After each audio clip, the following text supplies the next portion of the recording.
ઇસ્ત્રી ને એવું બધું છે ને લોન્ડ્રીમાં દઈ દેવાય, એવું કઈ હું ના કરું.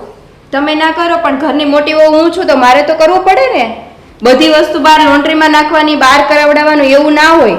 ઘરમાં બચત કરતા પણ શીખવું પડે. તો અમારા કપડાં તો જાય જ છે લોન્ડ્રીમાં, અને અમને તો ઇસ્ત્રી વગરના ફાવતા નથી. બા બાપુજીના પણ જાય છે. હવે તમારે મોટા ભાઈના બચી ગયા એટલે તમે સંભળાવો છો. સંભળાવતી નથી સ્વીટી, આ તો ઘરનું થોડુંક કામ કરવું પડે. ખાલી આમ ઓર્ડર ફાયડા કરો ને એમ ના ચાલે ઘરમાં. હું પણ માણસ છું. એ તો મારી ચોઈસ છે ભાભી કે મારે કયું કામ અને કેટલું કામ કરવું ને એ બધું. મને છે ને કુકિંગ ને એવું બધું જરા પણ નથી ગમતું, એટલે કુકિંગની તો વાત જ ના કરતા મારી પાસે. મેં પહેલા જ કીધું હતું મેરેજ પહેલા જ કે કુકિંગ તો હું કરીશ જ નહીં. એવી કઈ વાત જ નહોતી થઈ કે કુકિંગ કરીશ જ નહીં. એ તમારી સાગરભાઈ સાથે વાત કરી હોય ને તો અમને ખબર નથી. હા તો સાગર જોડે જ વાત કરું ને, કઈ પર્સનલી બધા જોડે થોડી વાત કરવાની છું. એ તો કુકિંગ આવડતું ના હોય ને રસોઈ બનાવતા તો સાસરે આવીને શીખવું પડે. પિયરથી બધા શીખીને ના આવતા હોય અને પિયરથી બધા વહુ થઈને ના આવતા હોય, દીકરી થઈને જ સાસરે આવી હોય.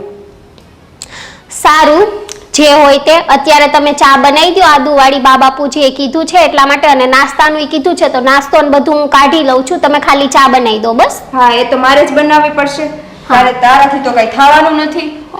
નાસ્તાનો ડબ્બો છે ને મારા રૂમમાં છે, એટલે હું મારા રૂમમાંથી ડબ્બો ને બધું લઈ આવી નાસ્તો આપું છું. તમે ફટાફટ ચા આપી દેજો બાપુજીને.